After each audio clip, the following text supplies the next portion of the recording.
دکان پر بیٹھا ہوا ہے، دکان چھوڑ کر آنے کو تیار نہیں ہے، دکان پر بیٹھا ہوا ہے، دکان چھوڑ کر آنے کو تیار نہیں ہے، بیوی بچوں کے پاس بیٹھا ہوا ہے، بیوی بچوں کو چھوڑ کر آنے کے لیے تیار نہیں ہے۔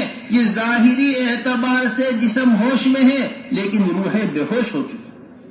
اسی طرح عمر ابن خطاب رضی اللہ تعالیٰ فجر کی نماز پڑھانے کا معمول تھا، فجر کی نماز پڑھانے آیا کرتے تھے، لوگوں کو پہلے نماز کے واسطے اٹھایا کرتے تھے، نماز کے واسطے لوگوں کو اٹھایا، آ کر نماز فجر شروع کی۔ یہ شیطان لگا ہوا تھا صف اول کے اندر، اس نے نکل کر ابو لولو مجوسی نے نکل کر حملہ کیا عمر ابن خطاب رضی اللہ تعالیٰ عنہ کے اوپر، ایک چیخ کی آواز سنائی دی گئی، عمر ابن خطاب رضی اللہ تعالیٰ عنہ بے ہوش ہو کر زمین پر گر گئے۔ عبد الرحمن بن عوف نے آگے بڑھ کر نماز کو پورا کیا، یہ نکل کر بھاگا، اس نے اپنے ہاتھوں اپنے آپ کو قتل کر لیا۔ اب عمر بن خطاب رضی اللہ تعالیٰ عنہ بے ہوش پڑے ہوئے ہیں، ساری کوشش کی گئی انہیں ہوش میں لانے کی، عمر رضی اللہ تعالیٰ عنہ ہوش میں نہیں آئے، منہ میں پانی دودھ ڈالا گیا، وہ دودھ بے منہ سے ہوتے ہوئے معدے سے نکل کر باہر آ گیا۔ سارے اطباء مایوس ہو گئے، سارے ڈاکٹر مایوس ہو گئے کہ اب عمر بن خطاب رضی اللہ تعالیٰ عنہ ہوش میں نہیں آئیں گے، کیونکہ اتنا گہرا زخم ہے کہ زخم معدے تک چلا گیا ہے، معدے میں ڈالا ہوا دودھ وہ معدے سے نکل کر باہر آ گیا ہے، اب امیر المؤمنین ہوش میں نہیں آئیں گے۔ ایک صاحب نے آ کر کہا امیر المؤمنین نماز کا وقت نکلا چلا جا رہا ہے، فوراً ہوش میں آیا اور فرمایا کہ جو آدمی نماز نہ پڑھے اس کا اسلام میں کوئی حصہ نہیں، جو آدمی کیا نہ پڑھے، نماز نہ پڑھے، اس کا اسلام میں کوئی حصہ نہیں۔ ہمارے حضرت یہ فرماتے ہیں کہ عمر ابن خطاب رضی اللہ تعالیٰ عنہ کا جسم بے ہوش ہوا تھا، روح ہوش میں تھی، لیکن اس زمانے میں ہمارا روحیں بے ہوش ہو گئی ہیں، اگرچہ جسم ہوش میں چلتے پھرتے نظر آ رہے، روح کیا ہو گئی ہے، بے ہوش ہو گئی۔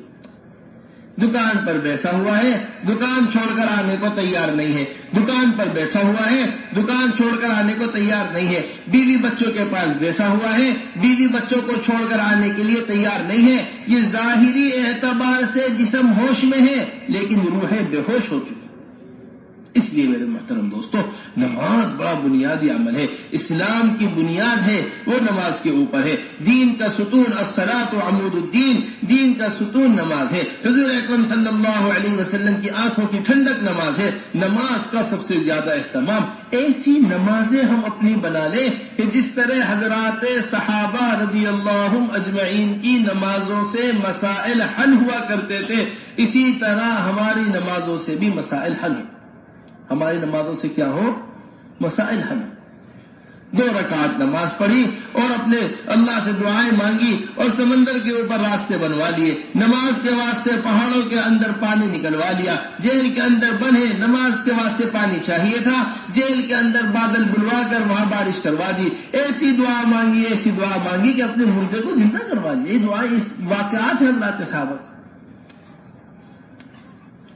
ایک بڑی بھی تھی، ان کے بیٹے کا انتقال ہو گیا، اب آ کر بیٹھ گئی جنازے کے پاس، رونے لگی کہ اے اللہ قیامت کے دن بھی تو آپ ہی اس کو زندہ کریں گے، آپ ہی اس کے اندر روح پھونکیں گے، آپ ہی اسے زندہ کریں گے، اے اللہ اسے دنیا کے اندر ہی زندہ کر دیجئے، آپ کے ہاتھ میں تو زندگی ہے۔ دعا مانگی تھی رہی تھی، صحابی کہتے ہم انہیں کفنا چکے تھے، کفن دے چکے تھے، ان کو غسل دے چکے تھے، تھوڑی دیر میں کفن میں حرکت شروع ہوئی، جس آدمی کو ہم دفنانے والے تھے وہ رات کا کھانا ہمارے ساتھ بیٹھا ہوا کھا رہا ہے۔ یہ ہے دعاؤں کا اثر، یہ ہے اثر۔ بس میرے محترم دوستو، عبداللہ ابن عمر رضی اللہ عنہ، عبداللہ ابن عباس رضی اللہ عنہ فرماتے ہیں، فضائل میں حضرت نے نقل کیا ہے کہ اگر نمازیں اپنے طریقے سے ہٹ جائیں تو جس طرح اللہ کے قرب کا ذریعہ ہے، اسی طرح اللہ سے دوری کا ذریعہ بن جاتی ہے۔ اللہ سے دوری کا کیا بن جاتی ہے؟ ہماری نمازیں ایسی بن جائے جیسی حضرات صحابہ رضی اللہ اجمعین کی نمازیں تھیں۔ حضرت فرمایا کرتے تھے اس کے لیے 5 چیزیں اپنی نماز کے اندر پیدا کر لو۔ کتنی چیزیں؟ صرف 5 چیزیں۔ سب سے پہلی چیز، نماز کے اندر یقین پیدا ہو۔ نمبر 2 چیز، نماز کے اندر دھیان پیدا ہو۔ نمبر 3 چیز، نماز کے اندر اخلاص پیدا ہو۔ نمبر 4 چیز، نماز کے اندر مسائل کا علم پیدا ہو۔ نمبر 5 چیز، نماز کے اندر فضائل کا علم پیدا ہو۔ نماز کے اندر کس چیز کا؟ فضائل کا علم۔ تو سب سے پہلی چیز وہ نماز کے اندر یقین ہے کہ جتنا یقین ہمیں نماز کے اوپر ہوگا اتنا ہی ہمارے مسائل حل ہوں گے. دو محنتیں اللہ تبارک و تعالیٰ بیان فرما رہے ہیں. ایک فرعون کی محنت ہے, ایک موسیٰ علیہ السلام کی محنت ہے. فرعون نے ہتھیار تیار کیے, فرعون نے فوج تیار کی, فرعون نے محل تیار کیا, فرعون نے اپنی ساری تیاریوں کے ساتھ, اپنی فوج کے ساتھ, اپنے ہتھیاروں کے ساتھ, اپنے لشکر کے ساتھ, اپنے گھوڑوں کے ساتھ نکلا. دوسری طرف محنت کس کی ہے؟ موسیٰ علیہ السلام کی محنت ہے. کچھ بھی نہیں ہے زندگی میں اس وقت ہم لڑنے کے اعتبار سے سوائے نمازوں. سوائے کس چیز کے؟ سوائے نمازوں. اے میری قوم, تم اپنے گھروں کے اندر نماز پڑھتی رہو, اللہ سے دعا مانگتی رہو. جس دریا کے اوپر سے موسیٰ علیہ السلام گزرے ہیں, اللہ جل جلالہ عما نوالہ نے اسی دریا کے اندر فرعون کو غرق کر دیا. یہ نتیجہ ہے دونوں کا. حضرت فرماتے ہیں, ارے تم کہتے ہو نماز سے بھی ہوتا ہے, ہم کہتے ہیں صرف نماز سے ہی ہوتا ہے. بھی اور ہی کا فرق ہے. نماز سے بھی نہیں, تو نماز سے بھی ہو جائے گا کام نہیں. صحابی جا رہے تجارت کے واسطے بحرین, اللہ کے رسول نے تجارت سے منع نہیں کیا. ہم نہیں کہتے کہ دکان چھوڑ دو مسجد میں آ کے بیٹھ جاؤ, کھیت چھوڑ دو مسجد میں آ کے بیٹھ جاؤ, بیوی بچوں کو چھوڑ دو مسجد میں آ کے بیٹھ جاؤ. ہرگز نہیں. بیوی کا حق ادا کرو, بچوں کا حق ادا کرو, بھائیوں کا حق ادا کرو, پڑوسیوں کا حق ادا کرو, اپنی زندگی کے اوپر جن جن کا حق ادا ہے ان سب کو کرو, لیکن سبب کے مقابلے میں ہمیشہ عمل کو مقدم رکھو. کبھی بھی سبب کو عمل پر مقدم نہ کرو. صحابی آئے, یا رسول اللہ بحرین جانا چاہتا ہوں تجارت کے واسطے. اللہ کے رسول صلی اللہ علیہ وسلم نے ارشاد فرمایا, پہلے 2 رکعت نماز پڑھ لو پھر بحرین جانا تجارت کے واسطے. پہلے کیا پڑھ لو؟ 2 رکعت نماز پڑھ لو, پھر کہاں جانا؟ بحرین جانا. تجارت سے انکار نہیں ہے, لیکن حکم یہ دیا جا رہا ہے پہلے 2 رکعت نماز پڑھو پھر بحرین جانا تجارت کے واسطے, تاکہ یقین تجارت کا نہ ہو, یقین نماز کا ہو. ایسا یقین انس رضی اللہ تعالیٰ ایک بنجر زمین ان کے حصے میں آئی. اب لوگ غلام نے آ کر کہا, آپ نے کیسی بیکار زمین لے لی ہے, یہ زمین تو کسی کام کی نہیں ہے, یہ زمین کسی فائدے کی نہیں ہے. فرمایا لاؤ مصلی لاؤ, ہم ابھی پانی منگواتے ہیں جب پانی کی ضرورت ہے. 2 رکعت نماز پڑھی, غلام سے کہا جاؤ دیکھ کر آؤ پانی آیا ہے نہیں آیا, نہیں ابھی نہیں آیا. پھر 2 رکعت نماز پڑھی, پھر کہا غلام سے جاؤ دیکھ کر آؤ پانی آیا یا نہیں آیا, جی نہیں ابھی نہیں آیا. پھر 2 رکعت نماز پڑھی, یہاں تک کہ چھوٹا سا بادل آسمان پہ نظر آیا. اب اس بادل نے برسنا شروع کیا, اپنا گھوڑا لے کر نکلے, پوری زمین کا چکر لگایا. فرماتے ایک بالش بھی پانی میری زمین سے باہر نہیں گر رہا تھا. پھر نمبر دوسری چیز, دھیان نماز کے اندر ہونا چاہیے. ایسا دھیان, ہم اس وقت دھیان کے نماز میں نہ ہونے کی بڑی, ہر ایک آدمی کو شکایت ہے جب ہم کوشش کرتے ہیں نماز میں دھیان بن جائے, لیکن دھیان نہیں بن پاتا. دھیان نہ بننے کی بڑی بنیادی وجہ یہ ہے کہ ہم نوافل کا اہتمام نہیں کرتے. جو آدمی سنت کا اہتمام کر رہا ہو, جو آدمی نوافل کا اہتمام کرے نماز سے پہلے, خود بخود دھیان نماز کی طرف بڑھتا چلا جاتا ہے. یہ دکان سے بھاگا ہوا آیا, دھیان دکان پر اٹکا رہ گیا. یہ بھاگا ہوا آیا کاروبار سے, دھیان کاروبار کے اندر رہ گیا. حضرات صحابہ رضی اللہ مجمعین کا ایسا دھیان نماز کے اندر ہوا کرتا تھا. صحابی کہہ رہے, اگر ہمارے سے متعلق کوئی بات کرنی ہو, اس وقت ہم نماز کی نیت بانا کریں, اس وقت بات کر لیا کرو, اس وقت بات کر لیا کرو, کیونکہ جب ہم نماز کی نیت باندھ لیتے ہیں پھر ہم دنیا سے کٹ جاتے ہیں. ایسا مزہ اور ایسا دھیان نماز کے اندر ہے. تیر پر تیر لگتے رہے, آ کر نماز کے اندر مشغول رہے. پھر نماز کا سلام پھیر کر کہنے لگے کہ دیکھو حضور اکرم صلی اللہ علیہ وسلم کی بات یاد آ گئی, اگر کوئی بات پیش آئے اپنے ساتھی کو اٹھا دینا, ورنہ آج تو نماز پڑھنے میں مجھے اتنا مزہ آ رہا تھا کہ اگر میری جان بھی چلی جاتی تو چلی جاتی, لیکن سورت ختم ہونے سے پہلے پہلے میں اپنی نماز کو ختم نہ کرتا. یہ سورت پڑھنے میں مجھے اتنا مزہ آ رہا ہے. یہ لذت ہے نماز, یہ کس کی لذت ہے؟ نماز کی لذت.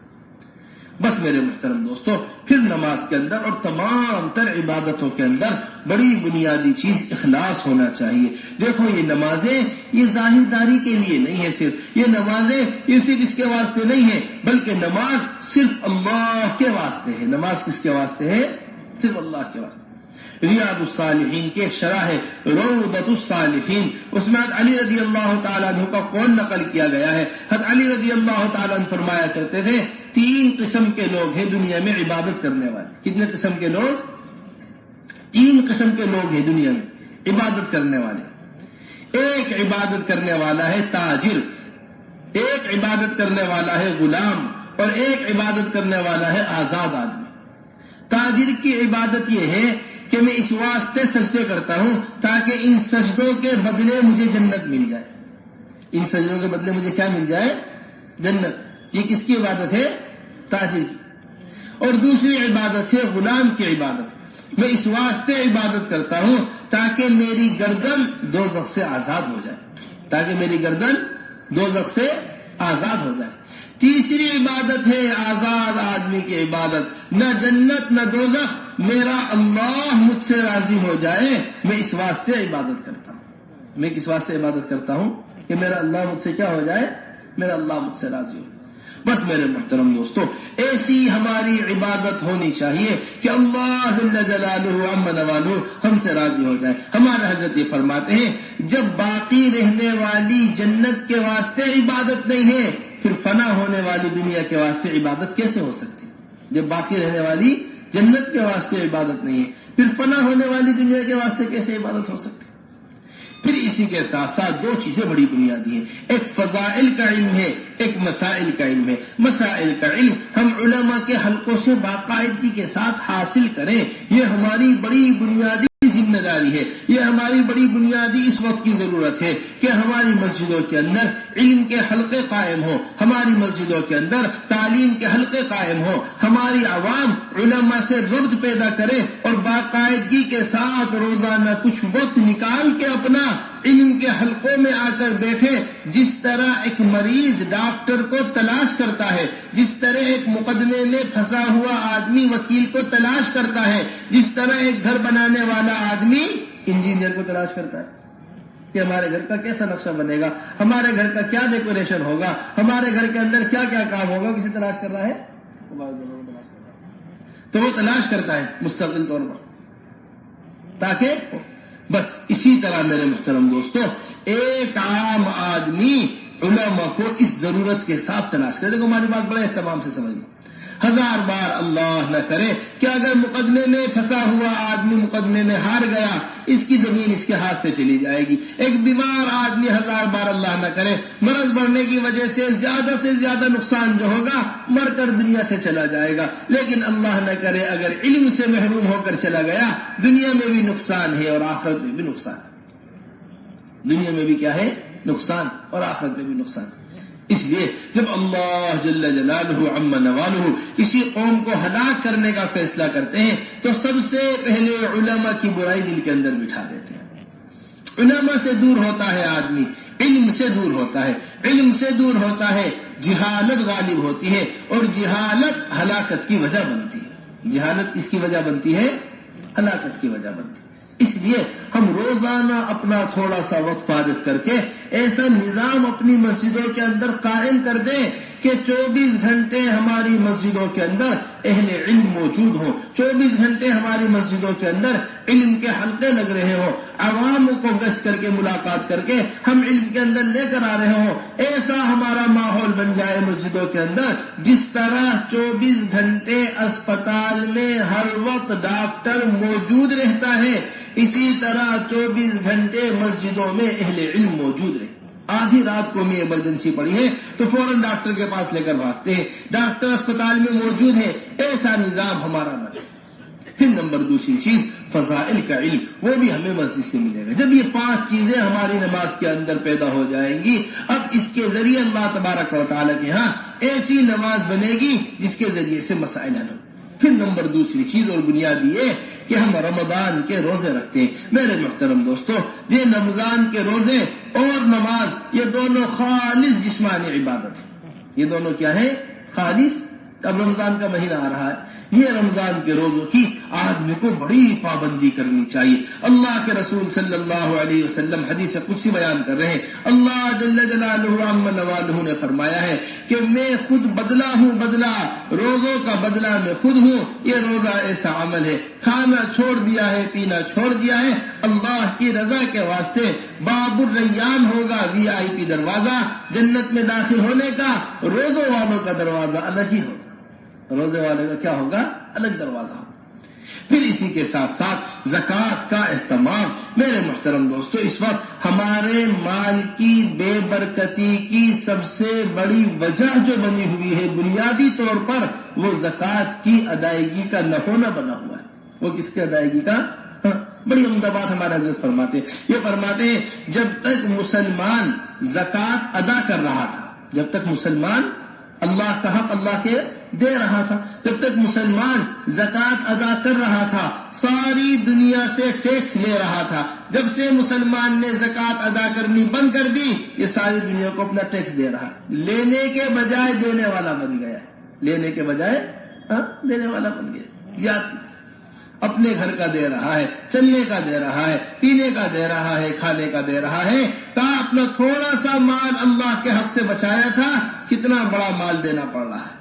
بس میرے محترم دوستو، بڑی بنیادی چیز ہے، دیکھو اس میں زکوٰۃ سے مال پاک ہوتا ہے، زکوٰۃ سے مال صاف ہوتا ہے، ورنہ یہ مال جو خون پسینہ کما کر انسان جمع کرتا ہے، یہ مال جو خون پسینہ کما کر انسان جمع کرتا ہے، یہی مال سانپ اور بچھو بن کر اسے قبر کے اندر کاٹے گا۔ زکوٰۃ کا ادا کرنا، حضرات صحابہ رضی اللہ اجمعین کے یہاں ایسی زکوٰۃ کی ادائیگی ہوا کرتی تھی، مال والے اپنا مال لے کر پھرا کرتے تھے باقاعدگی کے ساتھ، غریبوں کو تلاش کرتے ہوئے۔ ہمارے فرماتے ہیں کہ زکوٰۃ کا نظام حضرات صحابہ کے یہاں ایسا تھا جیسا ہمارے زمانے میں بچوں کا کھیل ہوتا ہے نا، چھپن چھپائی۔ ایک بچہ چھپ جاتا ہے، سارے بچے چھپ جاتے ہیں، ایک تلاش کرنے آتا ہے اسے، کوئی دروازے کے پیچھے چھپا ہوا ہے، کوئی پلنگ کے نیچے چھپا ہوا ہے، کوئی چادر کے اندر چھپا ہوا ہے۔ اب اس کی ذمہ داری یہ ہوتی ہے کہ جو تلاش کرنے آیا ہے وہ سب کو تلاش کرے، لیکن کوئی اسے نہ پکڑ پائے۔ بالکل یہی حال حضرات صحابہ کے یہاں زکوٰۃ کی ادائیگی کا تھا، مال والے مال لے کر پھرا کرتے تھے اور غربا اپنی غربت کو چھپایا کرتے تھے۔ مال دینے کا جذبہ ان کے اندر، اپنی غربت کو چھپانے کا جذبہ ان کے اندر، اللہ ان کے مال میں برکت دیا کرتے تھے، اور جو اپنی غربت کو چھپایا کرتے تھے اللہ ان کی ضرورتیں غیب سے پوری کر دیا کرتے تھے۔ اب زمانہ بدل گیا ہے، اب زمانہ کیا ہو گیا؟ بدل گیا۔ مالدار اپنے مال کو چھپا رہے ہیں اور غریب اپنی ضرورتوں کو لے کر دروازے دروازے پھر رہے ہیں، غریب اپنی ضرورت کو لے کر دروازوں پر پھر رہے۔ ایک صحابی گھر کے اندر فاقہ آیا ہوا ہے، ایسا فاقہ گھر کے اندر، کچھ کھانے کا انتظام نہیں ہے، کچھ پینے کا انتظام نہیں ہے، اب نکل گئے اپنے گھر سے فاقے سے پریشان ہو کر، بیوی کو خیال ہوا کہیں ہماری ضرورت پڑوسیوں پر نہ کھل جائے، اس لیے بیوی نے خالی چکی آٹے کی چلا دی، خالی تندور تھا اس کے اندر لکڑیاں ڈال کر خالی تندور کو جلا دیا تاکہ گھر کے اندر سے دھواں نکلتا ہوا لوگ دیکھیں گے سمجھیں گے کھانا بن رہا ہے، چکی کی آواز پڑوسی سنیں گے سمجھیں گے کہ روٹی پکنے کی تیاری چل رہی ہے۔ ابھی یہ کیا ہی تھا، اب میری بڑی فکر، دیکھا اپنے گھر سے دھواں اٹھتا ہوا، دوڑے ہوئے اپنے گھر واپس آئے، جیسے ہی دیکھا تو جس چکی کو فاقہ چھپانے کے واسطے چلایا تھا اس چکی سے آٹا نکل کر آ رہا ہے، جس تندور کو غربت چھپانے کے واسطے فاقہ چھپانے کے واسطے جلایا تھا وہ پورا تندور بکرے کی عمدہ قسم کی چاپوں سے بھرا ہوا ہے، بکرے کی عمدہ قسم کی چاپوں سے بھرا ہوا ہے۔ بس میرے محترم دوستو، ان باتوں کو سمجھنے کی کوشش کریے۔ بڑی زبردست بات حضرت مقداد رضی اللہ تعالیٰ عنہ کی اہلیہ بیان کرتی ہے، کہتی ہمارے گھر میں ایسا فاقہ کہ ہمارے پاس کھانے کو کچھ نہیں ہوا کرتا تھا، کئی دن ہو جایا کرتے تھے قضائے حاجت کیے ہوئے، کئی دن، کیونکہ پیٹ میں کچھ جاتا ہی نہیں تھا تو نکلے گا کیا پیٹ میں سے۔ ایک دفعہ انہی حالات میں میرے شوہر پیشاب کرنے کے لیے بیٹھے، استنجا کرنے کے لیے، اتنے میں دیکھا ایک موٹا تازہ چوہا آیا اور ایک اشرفی نکال کر لے کر آیا، پھر گیا، پھر دوسری اشرفی نکال کر لے کر آیا، پھر گیا، پھر تیسری اشرفی نکال کر لے کر آیا، 17 اشرفیاں چوہا نکال کر لے کر آیا اور آخر میں تھیلی بھی دے کر چلا گیا۔ کہتے ہیں کہ یہ اشرفیاں لے کر میں حضور اکرم صلی اللہ علیہ وسلم کی خدمت میں، یا رسول اللہ اس طرح میرے ساتھ پیش آیا ہے واقعہ۔ حضرت فرمایا کرتے تھے کہ تم حکم کے اوپر قدم اٹھاؤ، اللہ جل جلالہ عم نوالہ ان سبب کا انتظام پیشاب کرتے ہوئے چوہوں کے ذریعے کرا دیں گے، پیشاب کرتے ہوئے کس کے ذریعے کرا دیں گے؟ چوہوں کے ذریعے۔ اسباب کی حیثیت اس سے زیادہ ہے بھی نہیں، جو اللہ نے مقدر کر دیا ہے منہ میں لقمے کا جانا دنیا کی پوری طاقت مل کر اس لقمے کو منہ میں جانے سے روک نہیں سکتی ہے. تو ہم ہیں جو معاملات کی خرابی کرتے ہیں, زکوٰۃ کی ادائیگی نہیں کر رہے, جھوٹ بول رہے, رشوت لے رہے, سود لے رہے, سودی کاروبار کر رہے, سود کے اندر پڑے ہوئے ہیں, اپنے مال گندگی کا مال کھا رہے ہیں. بس میرے محترم دوستو, سب سے زیادہ اس وقت اس کے بچنے کی ضرورت ہے. دعاؤں کے قبول نہ ہونے کی بڑی بنیادی وجہ ہے کمائی کا خراب ہو جانا. کمائی کا کیا ہو جانا؟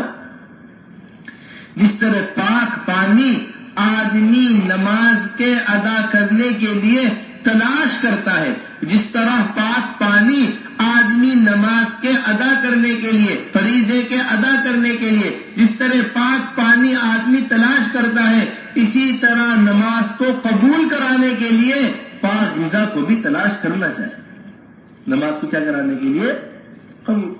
ورنہ رگوں کے اندر حرام خون دوڑ رہا ہو, رگوں کے اندر گناہ کا خون دوڑ رہا ہو, اور ایسے میں آدمی دعا کرے, ایسے میں آدمی دعا کرے, ایسے میں دعا قبول نہیں ہوتی. اس طرح فرمایا زکوٰۃ کو ادا کرتے ہیں, رمضان کے روزے رکھتے ہیں, اور ہم حج کرتے ہیں. ہم کیا کرتے ہیں؟ یہ 5 چیزیں ہمارے عمل کے اندر, اور 5 چیزیں زمانہ جاہلیت سے ہمارے اندر ہیں. اگر آپ کہیں گے تو ہم انہیں باقی رکھیں گے, اگر آپ کہیں گے تو ہم انہیں چھوڑ دیں گے. اللہ کے رسول نے فرمایا کیا ہے وہ 5 چیزیں؟ فرمایا کہ جب ہمارے اوپر کوئی پریشانی آتی ہے تو ہم صبر کرتے ہیں, اور جب ہمارے اوپر کوئی نعمت آتی ہے تو ہم اللہ کا شکر کرتے ہیں. آدھا ایمان صبر ہے, آدھا ایمان شکر ہے. لیکن ہمارے یہاں جہاں صبر ہے وہاں تقوی نہیں ہے, جہاں تقوی ہے وہاں صبر نہیں ہے.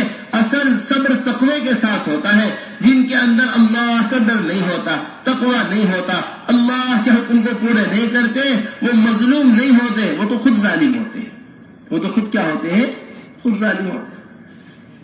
صبر اور تقوی, ڈر اللہ تبارک و تعالی. ہمارا حضرت فرماتے ہیں کہ بغیر تقوی کے صبر کرنا ایسا ہے, بغیر تقوی کے صبر کرنا ایسا ہے جیسے پولیس کی مار پر چوروں کا صبر کرنا.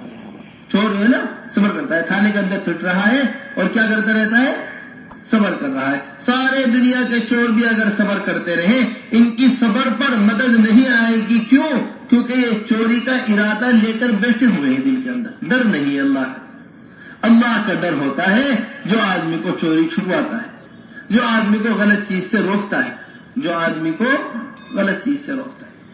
بس سب سے بنیادی چیز, اصل کامیابی کی جڑ وہ صبر اور تقوی ہے. حضرت فرمایا کرتے تھے کہ اگر آدمی سخت سے سخت حالات کے اندر ہے اور اس میں رہتے ہوئے تقوی کو اختیار کرے, 7 آسمان لوہے کے ہو جائے, 7 زمین لوہے کی ہو جائے, اور اس کے اندر آدمی صبر تقوی اختیار کر لے, اللہ جل جلالہ عما نوالہ ان 14 طبق سے نکلنے کا راستہ بنا دیتے.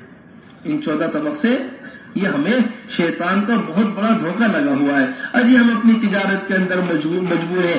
اگر یہ مجبوری نہ ہوتی تو ہم بھی پاک کمائی کرتے. ہم اپنی تجارت کے اندر مجبور ہیں, ہم فلاں ماحول کے اندر مجبور ہیں, اس واسطے ہم یہ لباس پہنتے ہیں. ہم فلاں ماحول سے مجبور ہیں, اس واسطے ہم نمازیں چھوڑتے ہیں. ہم فلاں ماحول سے مجبور ہیں. کوئی مجبوری نہیں ہے, صرف شیطان کا دھوکہ ہے.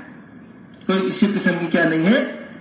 کمروں کے اندر کمرہ, کمروں کے اندر کمرہ, دروازوں کے اندر دروازے بند. یوسف علیہ السلام ہے, یہاں یوسف علیہ السلام نے تقوی اختیار کیا ہے. قدم اٹھایا, جس دروازے پر پہنچا کرتے تھے وہ دروازہ پہنچنے سے پہلے ہی کھل جایا کرتا تھا. یہ دونوں چیزیں یوسف علیہ السلام کو پورا واقعہ ان دونوں چیزوں کے اوپر ہے. 2 باتیں جو ہم نے آپ کے سامنے رکھی. بھائیوں کے مقابلے میں صبر کیا, زلیخا کے مقابلے میں تقوی اختیار کیا, اور آخر میں اپنا واقعہ جہاں ختم کرتے ہیں جا کر وہاں یہ کہتے ہیں انه من يتقي ويصبر فان الله لا يضيع اجر المحسنين. انه من يتقي ويصبر فان الله لا يضيع اجر المحسنين. اللہ تعالیٰ ہرگز ضائع نہیں کرتے. کنہیں؟ تقوی والوں. اللہ تعالیٰ ہرگز ضائع نہیں کرتے صبر کرنے والوں. اس واسطے صبر کوئی معمولی چیز نہیں ہے جب ہم نے بہت صبر کیا ہمارا تو کام نہیں چل رہا، اب سر سے اوپر پانی چلا گیا ہے، اب حد ہو گئی ہے، اب ہمارے سے صبر نہیں ہوتا۔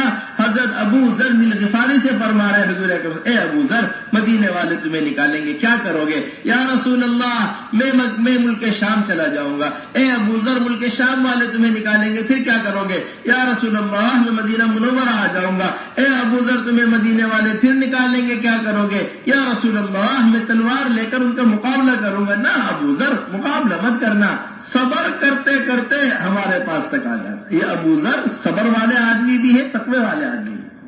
کون ہے؟ صبر بھی ہے اور کیا ہے؟ اور تقوی بھی۔ کیسا عمدہ واقعہ ہے ابو ذر؟ امام الزہاد کہا گیا ہے کیا؟ زاہدوں کے امام ابو ذر الغفاری، انہوں نے مذہب اختیار کیا تھا کیم من النار و کیان من النار، یہ جس آدمی کی ضرورت سے زیادہ 1 درہم اس کے پاس ہے وہ گرم کر کے اس کے جسم پہ لگایا جائے گا، جس سے 2 درہم زیادہ ہے وہ گرم کر کے اس کے جسم پہ لگایا جائے گا۔ زاہدوں کے امام الزہاد ابو ذر الغفاری رضی اللہ تعالی، بڑے مزے کا واقعہ، بڑا عجیب و غریب واقعہ ان کی وفات کا ہے۔ جب ان کی وفات ہونے لگی تو وہ جنگل میں تھے، ایسے ہی ہوا، مدینے سے نکالے گئے، ملک شام چلے گئے، پھر دوبارہ واپس آئے مدینہ منورہ، اور پھر انہوں نے مدینے سے نکل کر ایک جنگل کے اندر اپنے قیام گاہ بنا لی، لوگوں سے یکسوئی ہو گئے، لوگوں سے الگ ہو گئے تھے جنگل کے اندر۔ اب جب انتقال کا وقت آیا تو بیوی رونے لگی، کہنے لگی آپ مدینے میں ہوتے، لوگ کفن دیتے، مدینے والے نماز جنازہ پڑھتے، اور یہاں کون آئے گا جنگل میں نماز جنازہ پڑھنے کے واسطے؟ فرمانے لگے نہیں نہیں نہیں، ان قریب اللہ کے رسول نے فرمایا تھا ہم لوگ اللہ کے رسول کے پاس بیٹھے ہوئے تھے، اللہ کے رسول صلی اللہ علیہ وسلم نے اس وقت ارشاد فرمایا تھا تم میں سے ایک آدمی کا انتقال جنگل میں ہوگا اور بہترین لوگ ہوں گے جو اس کی نماز جنازہ پڑھیں، تم فکر نہ کرو، ان قریب میرے نماز جنازہ پڑھانے کے واسطے لوگ آئیں گے۔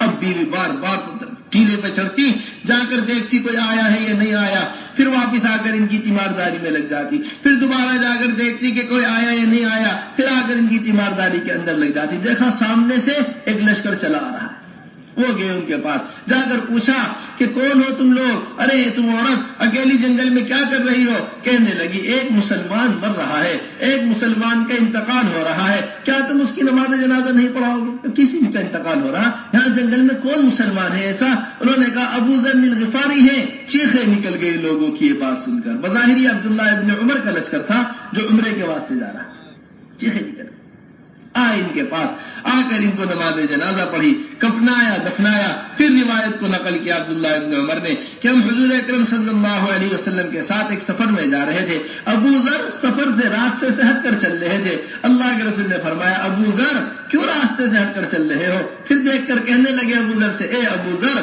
تم اکیلے مرو گے، تم اکیلے رہو گے، تم اکیلے مرو گے، اور اے ابو ذر تم قیامت کے دن اکیلے ہی اٹھائے جاؤ۔ میرے محترم دوستوں، یہ متقیوں کے لوگ تھے، یہ پرہیزگار لوگ تھے، یہ کامیاب لوگ تھے، رضی اللہ عنہم ورضوا عنہ، اللہ ان سے راضی، یہ اللہ سے راضی تھے۔ اس واسطے ہماری کامیابی مال جمع کرنے میں نہیں ہے، ہماری کامیابی دکانیں چمکانے میں نہیں ہے، ہماری کامیابی کاروبار کو بڑھانے میں نہیں ہے، بلکہ یہ اسباب کامیابی ہیں جو حضور اکرم صلی اللہ علیہ وسلم نے بتائے۔ تقوی ہمارے اندر ہو، صبر ہمارے اندر ہو، انصاف ہمارے اندر ہو، محبت ہمارے اندر ہو، یہ 5 چیزیں انہوں نے بتائی کہ ہم دشمن کے مقابلے پر جب اترتے ہیں، اگر ہمارے دشمن کے اوپر حالات آتے ہیں، ہم دشمن کے اوپر آئے ہوئے حالات سے خوش نہیں ہوتے، بلکہ ہم دشمن کے اوپر اگر حالات آتے ہیں تو ہم کبھی خوش نہیں ہوتے، اور جو فیصلہ اللہ تبارک و تعالیٰ کرتے ہیں ہم اس فیصلے کے اوپر راضی رہتے ہیں۔ یہ 15 خصلتیں ہیں جو ہمارے اندر موجود ہیں۔ اللہ کے رسول صلی اللہ علیہ وسلم خوش ہو گئے، اس میں فرمایا فقہاء ادباء کادوا ان یکونوا انبیاء، یہ تو سب کے سب دین کی سمجھ رکھنے والے لوگ ہیں، یہ بڑے با ادب لوگ ہیں، اور قریب تھا کہ یہ سب کے سب کیا ہوتے؟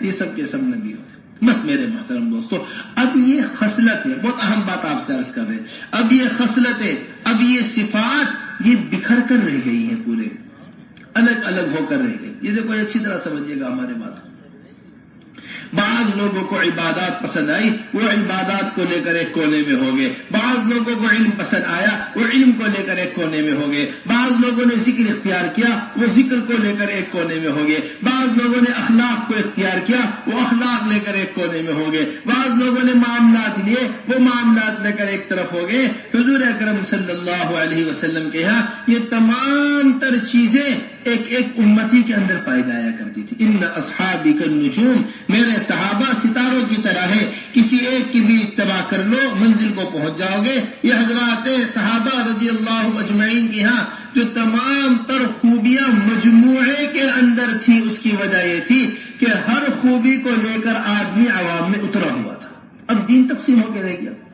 ایسے لوگ ملیں گے آپ کو جو یہ کہتے ہیں نعوذ باللہ ثم نعوذ باللہ، ارے میاں اخلاق اچھے ہونے چاہیے، معاملات آدمی کے اچھے ہونے چاہیے، روزے نماز سے ہوتا چاہیے۔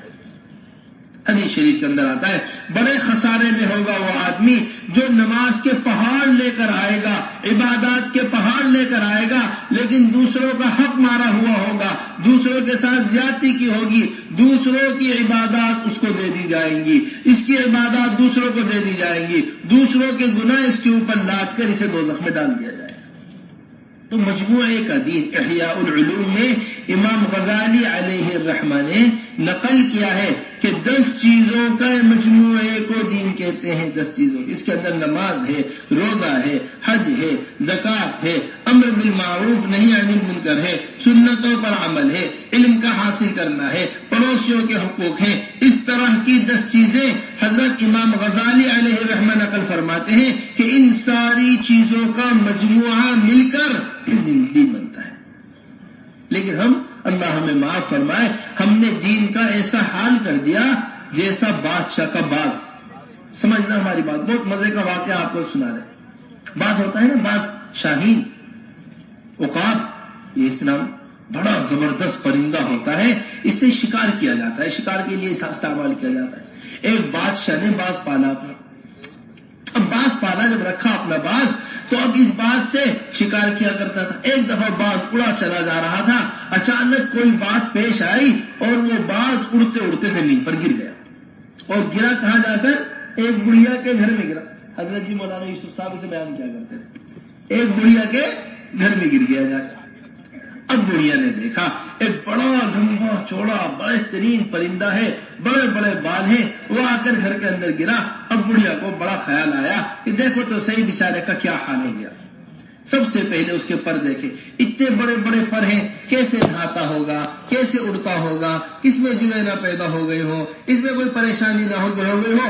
پکڑ کے سارے پر کاٹ دیے اس کے، جن پروں سے وہ آسمانوں میں اڑا کرتا تھا۔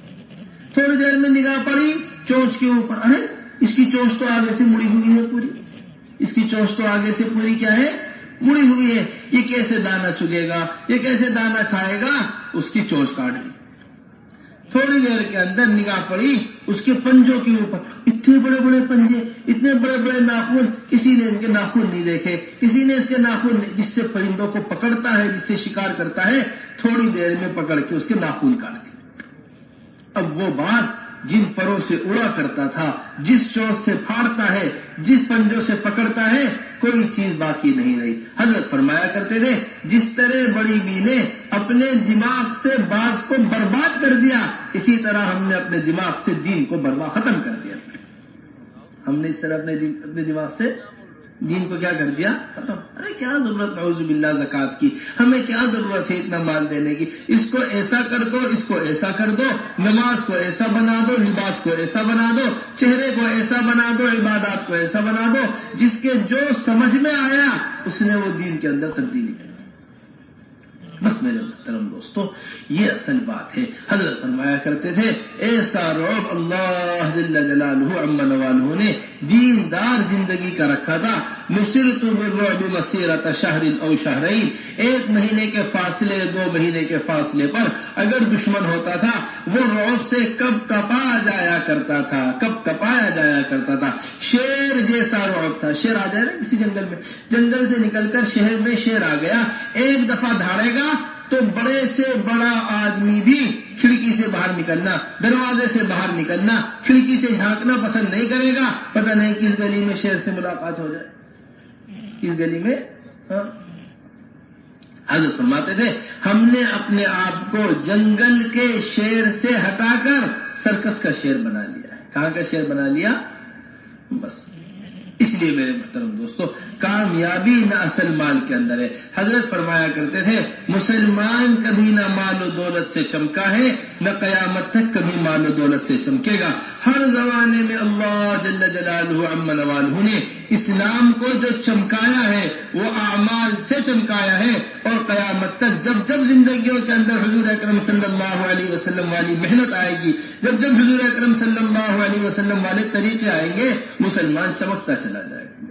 حضرت فرمایا کرتے تھے کہ جس طرح گھر کی صفائی کے چھٹ جانے سے، جس طرح گھر کی صفائی کے چھٹ جانے سے گھر کے اندر جالے لگ جاتے ہیں، اسی طرح نبیوں والی محنت کے چھٹ جانے سے باطل جگہ جگہ اپنے جالے لگا لیتا ہے. بہت بات قیمتی بات ہے. محنت چھٹ گئی عیسیٰ علیہ السلام کے زمانے میں، اس زمانے کے سائنسدانوں نے اس زمانے میں جالے لگا دیے. محنت چھٹ گئی موسیٰ علیہ السلام کے زمانے تک آنے تک، تو اس زمانے میں فرعون نے جالے لگا لیے تھے. محنت چھٹ گئی تھی ابراہیم علیہ السلام کے آنے سے پہلے، تو اس زمانے میں نمرود نے جالے لگا دیے تھے. ابراہیم علیہ السلام محنت لے کر آئے، ساری نمرودیت ختم ہو گئی. موسیٰ علیہ السلام محنت لے کر آئے، ساری فرعونیت ختم ہو گئی. حضرت فرمایا کرتے تھے جس طرح گھر کی صفائی میں جالے صاف ہوتے چلے جاتے ہیں، اسی طرح جب دین کی محنت ہوتی ہے باطل کی ساری طاقتیں ختم ہوتی چلی جاتی ہیں. جالے سے زیادہ حیثیت نہیں ہے. ان اوہن البیوت لبیت العنکبوت لو کانوا یعلمون، کہ سب سے کمزور گھر جو ہے وہ مکڑی کا گھر ہے. اللہ نے اس کی مثال باطلی طاقتوں کی وہ مکڑی کے گھر سے دی.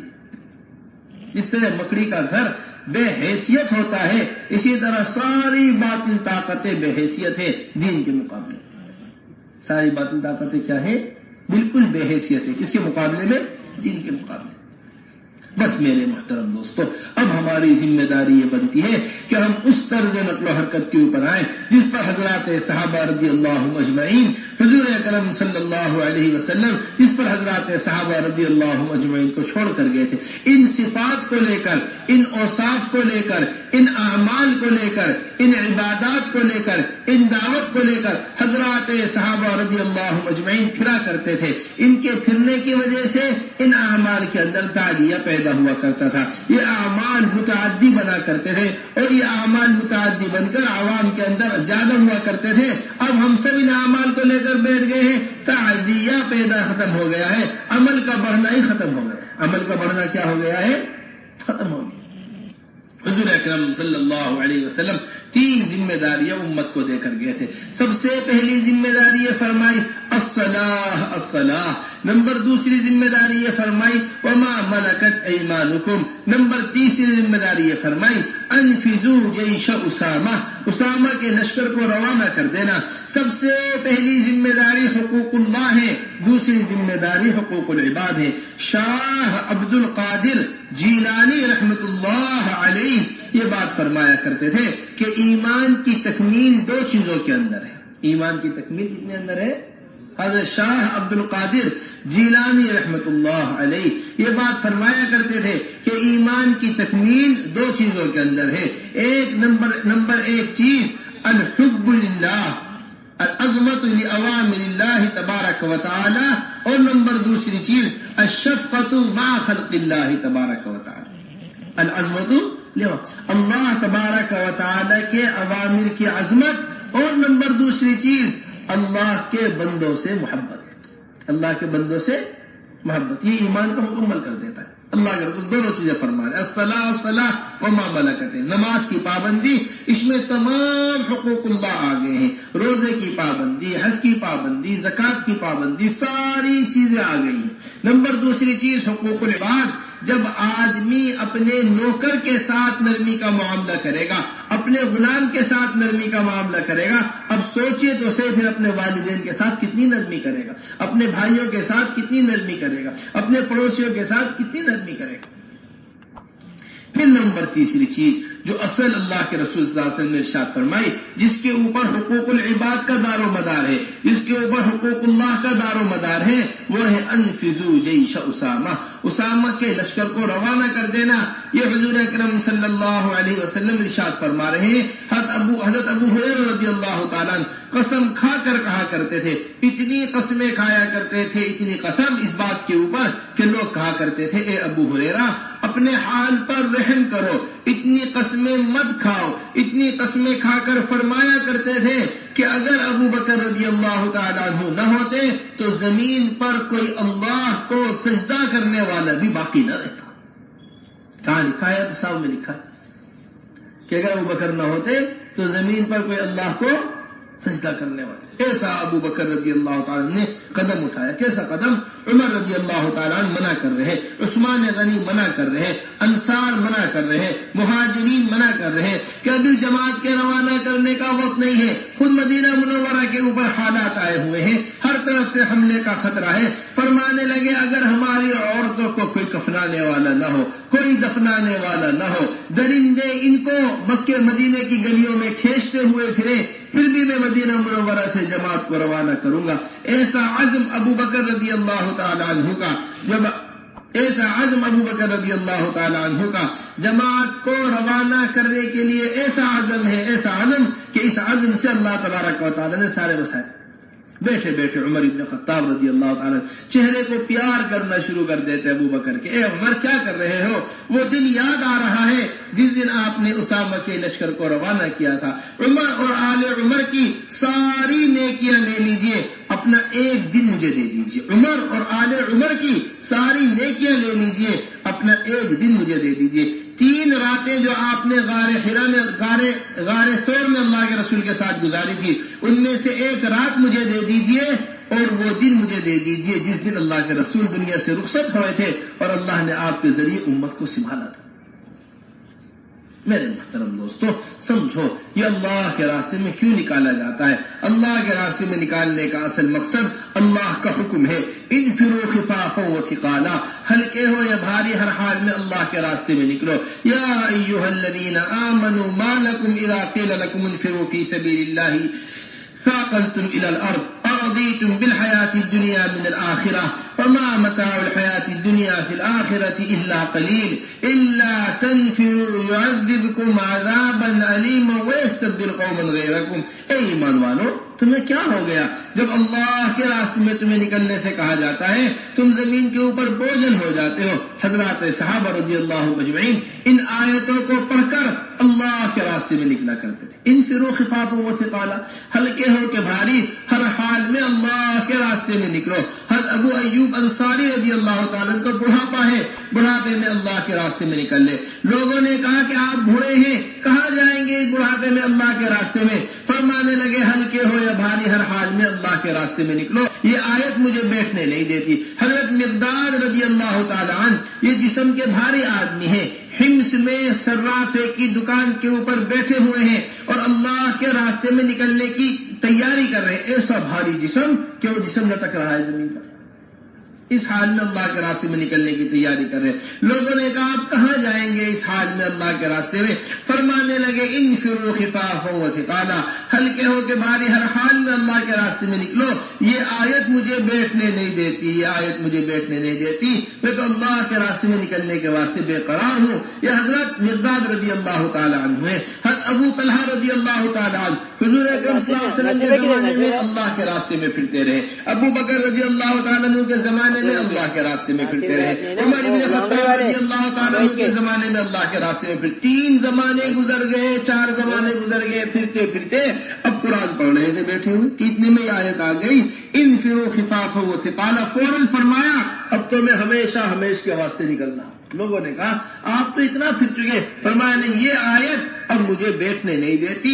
اللہ کے راستے میں نکل گئے، سمندر کا سفر کر رہے تھے، سمندر کے اندر انتقال ہوا، 7 دن تک ابو طلحہ کا جنازہ کشتی کے اوپر رکھا رہا، جنازے کے اندر کوئی تبدیلی نہیں آئی، جنازے کے اندر کوئی تغیر نہیں آیا۔ میرے محترم دوستو، بات کو سمجھو اچھی طریقے سے، دل کے اوپر بات کو لینی پڑے گا۔ یہ اللہ تبارک و تعالی نے جو ہمارے طرف تقاضے متوجہ کیے ہیں، ہمارے اس اجتماع کا اصل مقصد ہی سارے دین کے تقاضوں کا پورا ہونا ہے۔ جگہ جگہ شور ہو رہا، عالمی اجتماع بمبئی کے اندر ہوا ہے۔ عالمی اجتماع کا مطلب یہ نہیں ہوتا سارا عالم ایک جگہ جمع ہو جائے، امریکہ کے لوگ آ جائیں، افریقہ کے لوگ آ جائیں، انگلینڈ کے لوگ آ جائیں، فلاں لوگ آ جائیں، فلاں لوگ آ جائیں۔ نہ میرے محترم دوستو، ساری دنیا بھی اگر ایک جگہ جمع ہو گئی، اس اجتماع کو عالمی اجتماع نہیں کہیں گے۔ عالمی اجتماع وہ ہوتا ہے جہاں سے سارے عالم میں جماعتیں جائیں، جہاں سے سارے عالم میں اللہ نے صلاحیت دی ہے بمبئی والوں کو، اللہ نے مالی صلاحیت دی ہے، جانی صلاحیت دی ہے۔ سارے ملک میں ایک زمانے تک پورے ملک کا دروازہ ہمارا بمبئی ہوا کرتا تھا۔ جب جہازوں کا سفر شروع نہیں ہوا تھا، سارے پانی کے جہاز آ کر کہاں لگتے تھے؟ ہمارے۔ بس میرے محترم، سارے عالم کے تقاضے پورے کرنا ہماری ذمہ داری ہے۔ اس طرح ہم اپنے شہر بمبئی کو خالی کر دیں، تمام تر مسلمان اس طرح اللہ کے راستے میں نکل جائیں جس طرح حضرات صحابہ رضی اللہ مجمعین نے مدینے کو خالی کر دیا تھا۔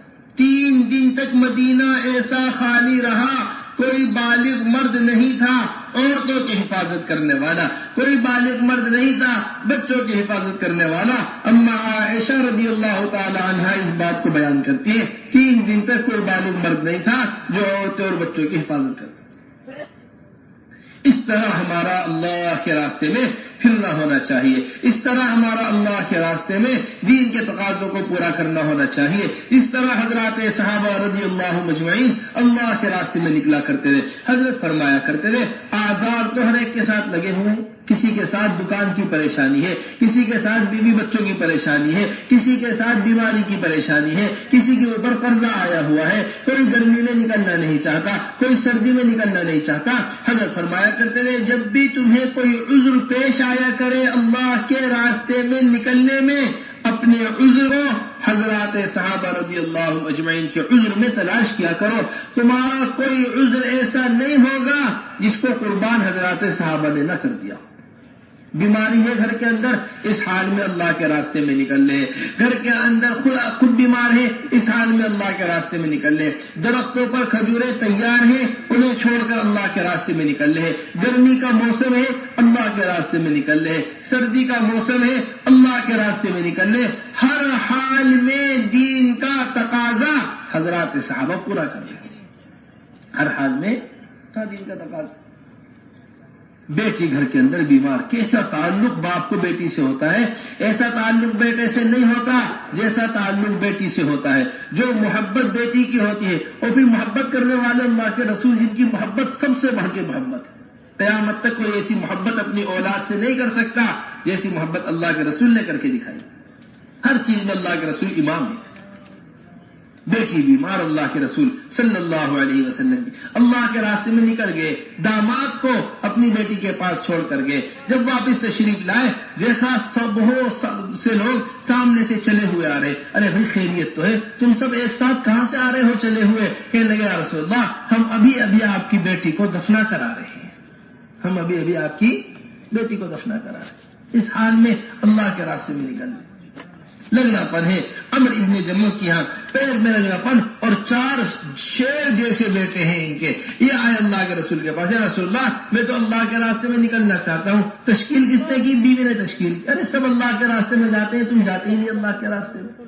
تمنا کر کے نکلے، اللہم لا تردنی الی اہلی، اے اللہ اب میں پلٹ کر اپنے گھر واپس نہیں جانا چاہتا، اللہ کے راستے میں نکل کر ہی مرنا چاہتا ہوں۔ احد کے اندر شہید ہوئے، ساری کوشش کی جنازے کی لے کر آنے کی کہ جنازہ مدینہ منورہ آ جائے، جنازہ مدینے کی طرف نہیں چلا۔ پھر جنازے کو اونٹ کے اوپر رکھا، اونٹ کو مدینے کی طرف کھینچنا چاہا، اونٹ مدینے کی طرف نہیں چلا۔ اللہ کے رسول نے پوچھا، جاؤ گھر والوں سے پوچھ کر آؤ کیا تمنا کر کے نکلے تھے گھر سے؟ گھر والوں سے جا کر پوچھا تو گھر والوں نے بتایا یہ تمنا کر نکلے تھے، اے اللہ میں پلٹ کر مدینے واپس نہیں آنا چاہتا۔ میرے محترم دوستو سوچی تو صحیح، جب مدینے والے مدینہ چھوڑ کر نکل سکتے ہیں، پھر ہم بمبئی چھوڑ کر کیوں نہیں نکل سکتے؟ جب مدینہ چھوڑ کر، مدینہ جیسی مبارک بستی جہاں کا قبرستان بابرکت قبرستان ہے، جہاں کی مسجد بابرکت مسجد ہے، وہ خود پورا شہر ایسا برکتوں والا شہر، ایسا مبارک شہر، ایسا محبت کرنے والا شہر، اللہ کے رسول نے جس شہر کے لیے دعا کی ہو، اے اللہ ابراہیم علیہ السلام نے مکے کے لیے دعا کی ہے، اے اللہ میں مدینے کے لیے دعا کرتا ہوں کہ اس کے اندر برکت پیدا کر دے، اس کی محبت لوگوں کے دل میں بٹھا دے۔ صحابہ نے اس شہر کی قربانی دی، کوئی معمولی بات نہیں۔ حضرت فرمایا کرتے تھے جس چیز کی قربانی دی جاتی ہے اس چیز میں برکت پیدا ہو جاتی ہے، وہ چیز ضائع نہیں ہوتی۔ صحابہ نے مدینے میں کھجوروں کی قربانی دی ہے۔ تبوک کے موقع پر جس وقت حضرت صحابہ نکلے، کھجوریں درختوں کے اوپر تیار تھی، کھجوروں کو چھوڑ کر نکلے۔ صحابہ نے اپنے قبرستان کی قربانی دی ہے، صحابہ نے اپنے بیماروں کی قربانی دی ہے، اللہ نے ان کے کھجوروں میں برکت پیدا کی۔ مسلمانوں کے ہر ملک کے اندر مدینے کی کھجوریں پہنچ رہی ہیں۔ اللہ نے ان کے قبرستان کی محبت سارے مسلمانوں کے دل کے اندر بٹھا دی۔ امریکہ میں مرنے والا آدمی مدینے میں قبر چاہتا ہے، افریقہ کے جنگلوں میں مرنے والا آدمی مدینے کے قبرستان میں قبر چاہتا ہے۔ وجہ کیا ہے اس کی؟ مدینے والوں نے مدینے میں قبر نہیں چاہی۔ خالد ابن ولید ایک قول کے مطابق مدینہ منورہ میں انتقال ہو رہا، جب وہ قریب آیا تو کہنے لگے میرا جسم کھولو۔ جسم کھولا گیا، ہر جسم کے ہر حصے کے اوپر تیر و تلوار کے نشان۔ رونے لگے، کہنے لگے اے خالد کیا ہو گیا؟ تیری موت اونٹ کی طرح بستر پر کیوں آ رہی ہے؟ کاش تیری موت بھی کسی زخم سے نکلتی، تیری روح بھی کسی زخم سے نکلتی، تو اونٹ کی طرح بستر پر مر رہا۔ اللہ کے رسول صلی اللہ علیہ وسلم نماز جنازہ پڑھانے کے واسطے آئے، مسجد نبوی میں مدینہ منورہ میں جنازے کے اوپر کھڑے ہو کر تمنا کرنے لگے کاش یہ آدمی جہاں پیدا ہوا ہے یہاں نہ مرتا، یہاں سے کہیں دور اللہ کے راستے میں جا کر مرتا تاکہ ایک موتی کا محل اس کے واسطے تیار کیا جائے۔ حضرت بلال رضی اللہ تعالیٰ کوئی معمولی آدمی نہیں ہے، حضور اکرم صلی اللہ علیہ وسلم کے مؤذن ہیں، بڑے مقام والے آدمی ہیں، بڑے اونچے آدمی ہیں۔ اللہ کے رسول کے گھر میں اللہ کے رسول کی مسجد میں اذان دیا کرتے تھے۔ اب تو اللہ ہمیں معاف فرمائے، ہم اذان کو ہی کچھ نہیں سمجھتے۔ ورنہ عمر ابن خطاب رضی اللہ تعالیٰ فرمایا کرتے تھے اگر خلافت کی مشغولی نہ ہوتی تو میں مؤذن ہوتا۔ حضرت علی رضی اللہ تعالیٰ فرمایا کرتے تھے مجھ سے غلطی ہو گئی، کاش میں حضرات حسنین کے لیے اللہ کے رسول سے اذان مانگ لیتا۔ اتنی بڑی چیز۔ اور کیا کہہ رہے؟ ابو بکر رضی اللہ تعالیٰ عنہ کے پاس آئے، حضور اکرم صلی اللہ علیہ وسلم کے دنیا سے رخصت ہو جانے کے بعد کہنے لگے اللہ کے راستے میں پھرنا تو بہت بڑی بات ہے، اللہ کے راستے میں پھرنا بہت بڑی بات ہے۔ میں مدینہ چھوڑ کر اللہ کے راستے میں نکل رہا ہوں اور ہمیشہ ہمیش کے واسطے نکل رہا ہوں۔ ابو بکر رضی اللہ تعالیٰ نے فرمایا اے بلال ہرگز ایسا مت کرنا، میں بوڑھا ہو چکا ہوں، خلافت کی ذمہ داری میرے اوپر آ گئی ہے، مجھے تمہاری سخت ضرورت ہے، تم مجھے چھوڑ کر مت جاؤ۔ رک گئے ابو بکر رضی اللہ تعالیٰ کے پاس۔ ابو بکر رضی اللہ تعالیٰ دنیا سے رخصت ہوئے، پھر عمر ابن خطاب رضی اللہ تعالیٰ کے پاس آئے، آ کر کہنے لگے امیر المؤمنین یہ اللہ کے راستے میں پھرنا تو بہت بڑی چیز ہے، میں ہمیشہ کے واسطے جا رہا ہوں۔ جو بات ابو بکر رضی اللہ تعالیٰ نے کہی وہی حضرت عمر رضی اللہ تعالیٰ نے کہی کہ میرے اوپر خلافت کی مشغولی آ گئی ہے، تم مجھے چھوڑ کر مت جاؤ، تم مجھے چھوڑ کر مت جاؤ، میں بوڑھا ہو گیا ہوں۔ فرمایا نہیں، میں نے تو فیصلہ کر لیا ہے، میں ہمیشہ کے واسطے مدینہ چھوڑنا۔ مدینہ والوں نے چھوڑا، مکے کو مکے والوں نے چھوڑا۔ میرے محترم دوستو پھر کہیں جا کر یہ دین ہمارے تک آئے، اس قربانی کی ضرورت ہے، اس قربانی کی ضرورت۔ معاذ بن جبل وہ آدمی ہے جن کے بارے میں حضور اکرم صلی اللہ علیہ وسلم نے کہا ہے واللہ یا معاذ انی لاحبک، کوئی معمولی آدمی نہیں۔ اردو میں ان کی قبر ہے، ہم ان کی قبر پر گئے تھے، ان کی قبر پر کتبے پہ لکھا ہوا ہے، کتبے کے اوپر لکھا ہوا ہے واللہ یا معاذ انی لاحبک، اللہ کی قسم اے معاذ مجھے تمہارے سے شدید محبت ہے۔ کون کہہ رہے؟ اللہ کے رسول کہہ رہے، کوئی معمولی بات ہے؟ جب اللہ کے رسول قسم کھا کر اس بات کو کہہ رہے اے معاذ مجھے تمہارے سے محبت ہے، اب سوچئے تو صحیح حضرت معاذ کو اللہ کے رسول سے کتنی محبت ہوئی۔ تو ہر ایمان کیا کمال ہے اللہ کے رسول سے محبت ہو۔ حضرت معاذ سے کہا اے معاذ تم ملک شام چلے جاؤ، ملک شام میں جا کر دین کی محنت کرو، اور دیکھو اے معاذ جب تم ملک شام سے واپس آؤ گے تو تمہارا آنا میری قبر پر آنا ہوگا، تمہارا آنا میری قبر پر۔ اس حال میں حضرات صحابہ چھوڑ کر نکلے ہیں حضور اکرم صلی اللہ علیہ وسلم کو۔ یہ قربانیاں حضرات صحابہ رضی اللہ اجمعین نے دی ہیں، یہ قربانیاں خود حضور اکرم صلی اللہ علیہ وسلم نے دی۔ حضرت فرمایا کرتے تھے ہم حضور اکرم صلی اللہ علیہ وسلم سے محبت کا دعویٰ کرتے ہیں، ہم اپنے ایک گھر کی خواہش قربان کرنے کو تیار نہیں۔ خواہش کی بات ہو رہی ہے، ضرورت کی بات نہیں ہو رہی، خواہش کی بات۔ میری بیوی میرے بغیر کیسے رہے گی، میرے بچے میرے بغیر کیسے رہیں گے، میری دکان میرے بغیر کیسے رہے گی، میری تجارت میرے بغیر کیسے رہے گی، میرے یار دوست میرے بغیر کیسے رہیں گے۔ ہم اپنا ماحول چھوڑ کے نکلنے کو، اپنی خواہش قربان کرنے کو راضی نہیں ہیں۔ حضور اکرم صلی اللہ علیہ وسلم اپنے 9 گھروں کی ضرورت کو قربان کر رہے ہیں۔ کتنے گھروں کی؟ ایک ایک گھر کی ضرورت قربان ہو رہی ہے۔ رأیت الہلال ثم الہلال ثم الہلال، اما عائشہ فرماتی ہے ایک چاند ہوتا، دوسرا چاند ہوتا، تیسرا چاند ہوتا۔ حضور اکرم صلی اللہ علیہ وسلم کے گھروں میں سے کسی گھر کے اندر چراغ نہیں جلا کرتا تھا، آگ نہیں جلا کرتی تھی، 3 مہینے گزر جایا کرتے تھے۔ اما کس چیز کے اوپر گزارا ہوا کرتا تھا؟ الاسودان الماء والتمر، کھجور کے اوپر گزارا ہوا کرتا تھا اور پانی کے اوپر گزارا ہوا کرتا تھا۔ پانی اور کھجور کے علاوہ ہمارے گھر میں کچھ نہیں ہوا کرتا تھا۔ لیکن دین کا تقاضا کبھی رک گیا ہو ایسا آپ کو ملے گا نہیں۔ اس زمانے کے اندر سواری کی سہولت ہے، اس زمانے کے اندر کھانے کی سہولت ہے، اس زمانے کے اندر چلنے کی سہولت ہے۔ غزوہ ذات الرقاع کو غزوہ ذات الرقاع علماء نے اس واسطے میں لکھا ہے کہ اس غزوے کے اندر حضرات صحابہ رضی اللہ مجمعین کے پاس سواری تو بہت دور کی بات، پیروں میں پہننے کے لیے چپل تک کا انتظام نہیں تھا۔ پیدل چلنے کی وجہ سے پیروں کے ناخن ٹوٹ گئے تھے حضرات صحابہ رضی اللہ مجمعین کے۔ پیروں کے اوپر چیتھڑے باندھ کے اللہ کے راستے میں نکلے تھے، پیروں کے اوپر کپڑا باندھ کے اللہ کے راستے میں نکلے تھے۔ خود اس غزوے کو غزوہ ذات الرقاع اس طرح کہا گیا۔ غزوہ تبوک میں اللہ کے رسول صلی اللہ علیہ وسلم کے ساتھ 3 آدمی ایک اونٹ کے اوپر تھے، اللہ کے رسول اور 2 صحابی اور باری اونٹ کے اوپر بیٹھا کرتے تھے۔ 2 آدمی پیدل چلا کرتے تھے، ایک سواری، دونوں صحابی اللہ کے رسول سے کہتے ہیں رسول اللہ آپ سواری پر سوار رہیے، ہم پیدل چلیں گے۔ اللہ کے رسول صلی اللہ علیہ وسلم ارشاد فرماتے جس ثواب کو تم چاہتے ہو اسی ثواب کو میں بھی چاہتا ہوں۔ میرے محترم دوستو، اب دل کے اوپر بات کو اچھی طریقے سے لے لو۔ دیکھو ہمارے اجتماع کا مقصد ہی جماعتوں کو سارے عالم میں بھیجنا ہے۔ تو یہ نہیں مقامی کام کی بات ہو گئی، مستورات کی بات ہو گئی، مسجد کی آبادی ایسے کرنی ہے، فلاں ترتیب ایسے کرنی ہے، صفات اپنے اندر پیدا ہو جائے۔ ہم نے بیان کر دیا، آپ نے بیان سن لیا۔ افہام اور تفہیم کے لیے صرف جمع نہیں کیا گیا ہے، بلکہ حضرت فرمایا کرتے تھے ہمارے اجتماع کا مقصد وہ صرف اور صرف تشکیل کیا ہے؟ اللہ کے راستے میں نکلنا۔ اگر ایک آدمی اپنے گھر کو واپس جاتا ہے ہم اسے اپنی اجتماع کی ناکامی سمجھتے ہیں، ہم اسے اپنی اجتماع کی کمزوری سمجھتے ہیں۔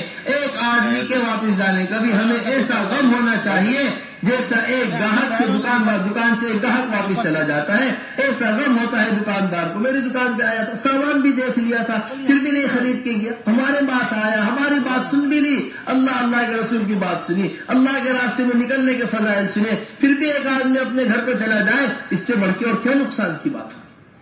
اس سے بڑھ کر اور کیا نقصان کی بات ہے؟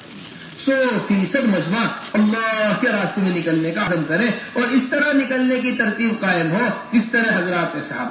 بس میرے محترم دوستو، میں آپ سے کیا عرض کروں، اصل بنیادی وجہ نہ نکلنے کی یہ ہے کہ ہم نے دین کے اندر سستی، دین کی محنت میں سستی کرنے کو اللہ کی ناراضگی کا سبب نہیں سمجھا۔ اللہ کی ناراضگی کا حضرت فرمایا کرتے تھے ہم نے گناہ چوری کو گناہ سمجھایا، اور چوری بہت بڑا گناہ ہے، شراب پینا بہت بڑا گناہ ہے، زنا کرنا بہت بڑا گناہ ہے، نماز کا چھوڑنا بہت بڑا گناہ ہے۔ لیکن جس محنت کے چھٹ جانے کی وجہ سے یہ سارے گناہ وجود میں آ رہے ہوں، ابھی تک ہم نے اس محنت کے چھٹ جانے کو گناہ نہیں سمجھا۔ جس محنت کے چھٹ جانے کی وجہ سے یہ سارے گناہ وجود میں آ رہے ہوں، ابھی تک ہم نے اس محنت کے چھٹ جانے کو یوں فرمایا کرتے تھے کہ ایک مسلمان اپنے دین کی ذمہ داری پر ایسا ہے جیسا ٹریفک پولیس والا چوراہے پر کھڑا ہوا ہوتا ہے۔ پولیس والا ہوتا ہے نا، کس کا؟ ٹریفک کا۔ کہاں کھڑا ہوتا ہے؟ چوراہے کے اوپر۔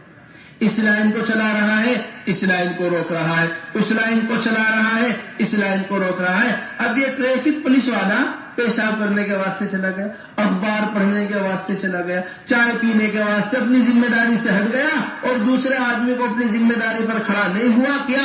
اب جو بھی حادثہ پیش آئے گا پہلے ٹریفک پولیس والے کو پکڑا جائے گا، بعد میں حادثہ کرنے والے کو پکڑا جائے گا۔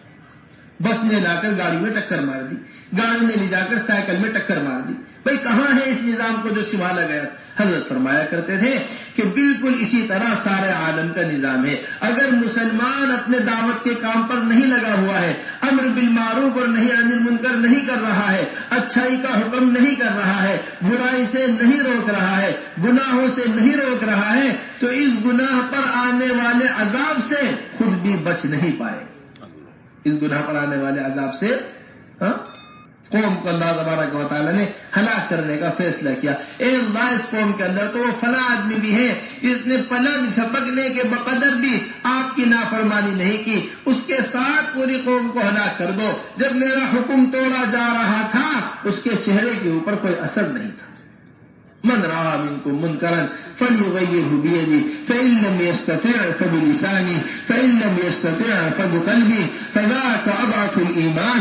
جو آدمی برائی کو دیکھے اسے چاہیے ہاتھ سے بدلنے کی کوشش کرے، ہاتھ سے نہیں بدل سکتا زبان سے بدلنے کی کوشش کرے، زبان سے نہیں بدل سکتا سب سے ادنا درجہ یہ ہے دل سے اسے برا سمجھے۔ اگر دل سے بھی اب برا نہیں سمجھ رہا ہے دل کے اندر ایمان نہیں۔ بس میرے محترم دوستو، اب ہماری ذمہ داری یہ بنتی ہے کہ جس طرح حضرات صحابہ رضی اللہ اجمعین مدینہ چھوڑ کر سارے عالم کے اندر پھرا کرتے رہے، دین کی ذمہ داری کو لے کر اور ٹھہر جانے کو اللہ کی ناراضگی کا سبب سمجھا کرتے تھے۔ وعلى الثلاثة الذين خلفوا حتى إذا ضاقت عليهم الأرض بما رحبت وضاقت عليهم أنفسهم وظنوا أن لا ملجأ من الله إلا إليه ثم تاب عليهم ليتوبوا۔ وہ تین آدمی جو اللہ کے راستے میں نکلنے سے پیچھے رہ گئے تھے، زمین کشادگی کے باوجود ان پر تنگ ہو گئی، مدینہ منورہ ان کے لیے اجنبی ہو گیا۔ کعب بن مالک، مرارہ ابن ربیع، ہلال ابن امیہ، یہ تین کے تین وہ صحابی ہیں جو غزوہ تبوک میں نہیں گئے۔ غزوہ تبوک میں قتال نہیں ہوا، جنگ نہیں ہوئی، لڑائی نہیں ہوئی، کچھ دن اللہ کے رسول نے تبوک میں قیام کیا، پھر واپس آگے، ناراض ہو گئے اللہ کے رسول سے۔ مدینہ کشادگی کے باوجود تنگ ہو گیا ان پر، پورے مدینے میں کوئی سلام کا جواب دینے والا نہیں تھا، یہ کیفیت ان کی ہو گئی تھی۔ حضرت کعب بن مالک فرماتے میرے چچازاد بھائی تھے ابو قتادہ، میں ابو قتادہ کے پاس گیا، میں نے جا کر انہیں سلام کیا، انہوں نے میرے سلام کیا، جب میں نے کہا اے ابو قتادہ کیا مجھے اللہ کے رسول سے محبت بھی ہے یا نہیں؟ وہ خاموش رہے۔ میں نے پھر کہا اے ابو قتادہ کیا مجھے اللہ کے رسول سے محبت بھی ہے یا نہیں؟ وہ خاموش رہے۔ میں نے پھر تیسری مرتبہ یہی کہا، انہوں نے کہا دیکھو بھائی اللہ اور اللہ کے رسول ہی جانتے ہیں، میں نہیں جانتا اس بات کو۔ میں رونے لگا یہ بات سن کر۔ میں نماز پڑھنے مسجد آیا کرتا تھا، اللہ کے رسول کو کنکھیوں سے دیکھا کرتا تھا، میں سلام کیا کرتا تھا، اللہ کے رسول کو ہونٹوں کو دیکھا کرتا تھا کہ اللہ کے رسول کے ہونٹ ہلے ہیں یا نہیں ہلے۔